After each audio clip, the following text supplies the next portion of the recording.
Je crois qu'en ce qui concerne l'évolution, il faut d'abord clairement séparer l'idée d'évolution de l'explication de cette évolution, comme il faut séparer le fait que la Terre tourne autour du Soleil, par exemple, d'une théorie newtonienne ou einsteinienne pour expliquer le fait que la Terre tourne autour du Soleil. Si on fait cette séparation qui me paraît essentielle et qui n'est pas faite des fois ni par des créationnistes, chrétiens ou musulmans, ni par des darwiniens athées pour qui Darwin,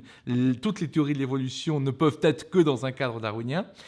Si on fait cette distinction, alors un champ des possibles s'ouvre à nous, un champ des possibles dans lequel on peut avoir d'autres types de mécanismes qui, sans aucunement prouver une volonté divine, puisqu'en tant que croyant, je crois que Dieu nous laisse la liberté de croire ou ne pas croire en lui, eh bien, on a des visions de l'évolution qui peuvent être plus compatibles avec l'idée que l'évolution, comme le pensait par exemple le grand jésuite et grand évolutionniste qui a lutté toute sa vie pour faire accepter l'évolution à l'Église catholique, Pierre Teilhard de Chardin, eh bien, il a toujours expliqué effectivement que l'évolution allait vers toujours plus de conscience, plus de prise de conscience, que ce soit chez l'homme est plus intelligent que le singe, le dauphin est plus intelligent que la baleine,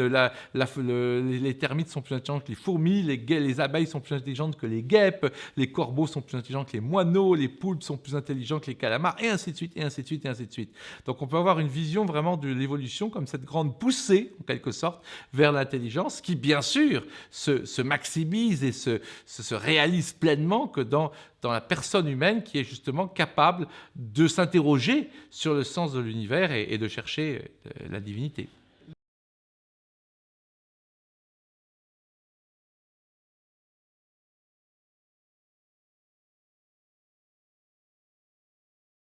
Ben, comme dirait mon ami Abdallah Guiderdoni, Dieu aime la diversité, me semble-t-il, et il me semble que Dieu aime aussi le grand nombre. Regardez, il y a des milliards et des millions d'œufs de poissons qui sont émis pour un seul poisson. Qui apparaît, sans parler des milliards de spermatozoïdes qui sont émis pour un seul être qui se développe. Il y a des milliards et des milliards et des milliards d'étoiles, et on n'est quand même pas à croire que sur chaque étoile, il y a des êtres vivants intelligents. Donc si on prend cette vision de l'univers, avec ces milliards de galaxies, ces milliards d'étoiles, ces milliards d'œufs de poissons, ces milliards de graines de plantes qui partent à chaque printemps dans le vent, etc., etc., etc., bah, on se dit qu'il y a une espèce de ligne générale de l'univers qui est basée effectivement sur le très grand nombre pour arriver à certains résultats. Et ceux qui sont croyants diront effectivement que, comme le prix Nobel Christian de Duve qui avait cette belle phrase face à Einstein qui disait « Dieu ne joue pas au dé », il lui répondait « Dieu joue au dé parce qu'il est sûr de gagner ». C'est-à-dire que la théorie des grands nombres nous amène au fait que finalement le projet divin se réalisera d'une façon ou d'une autre à partir du moment où existe la nature et les lois de la nature, et cela sans violer, sans que Dieu ait à violer ses propres lois. C'est là où je suis évolutionniste et pas créationniste.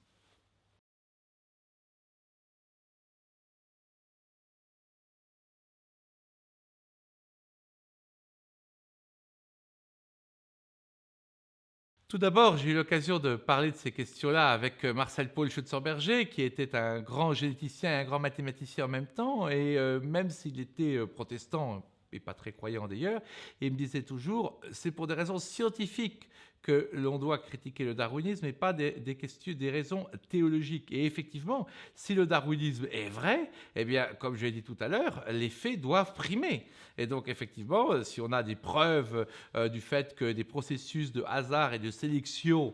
tels que le prévoit le darwinisme, même améliorer les différents trucs d'épigénétique, etc., peuvent expliquer toute l'évolution, il faudra s'incliner. Et il y a un certain nombre de croyants qui l'ont déjà fait. Je citerai ici quelqu'un comme Ken Miller, qui est un catholique, un grand biologiste américain, et qui a écrit À la recherche du Dieu de Darwin, et qui montre justement une vision théologique assez poussée de la façon comment on peut être darwinien et croire en un univers où Dieu, justement, a créé des lois qui, par le hasard, permettent d'obtenir, c'est ce que je disais tout à l'heure, Dieu joue au dé, mais il est sûr de gagner. Vous avez également Francis Collins, autre grand biologiste chrétien. Voilà. Maintenant, ce que je pense, effectivement, premièrement, pour des raisons donc scientifiques et pas théologiques, que les processus de type essai et erreur, il faut en parler avec des mathématiciens, justement, ne sont pas capables de créer tous les niveaux d'ordre que l'on voit dans la nature, mais seulement des niveaux d'ordre inférieurs. Et que donc, c'est à partir de cette réflexion-là qu'on se dit qu'il y a des facteurs supplémentaires qui sont nécessaires pour comprendre l'évolution. Maintenant, quand on regarde ce que peuvent être ces facteurs, ça peut être des facteurs de convergence, en gros des facteurs on parlerait de plan d'organisation. Ça rappellerait un petit peu la pensée des archétypes platoniciens, par exemple. Eh bien, on se dit que c'est plus compatible, cette vision-là est une vision qui en plus donne une meilleure explication scientifique des choses, que c'est plus compatible avec une vision non matérialiste du monde. Mais au départ, je suis bien d'accord que c'est une question scientifique d'abord et qui doit être traitée sans, je dirais, interférences théologiques.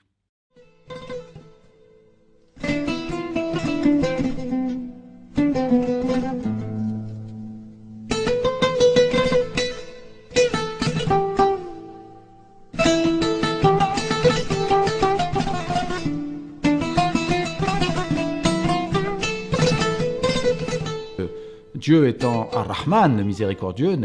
peut donner l'existence à de nombreux univers avec des propriétés. Beaucoup de gens pensaient que c'était des routes pour les militaires et les marchandises, et puis les pèlerins, point. Eh bien non, ce sera aussi la route du savoir. La route des savoir-faire et la route des savoirs savants.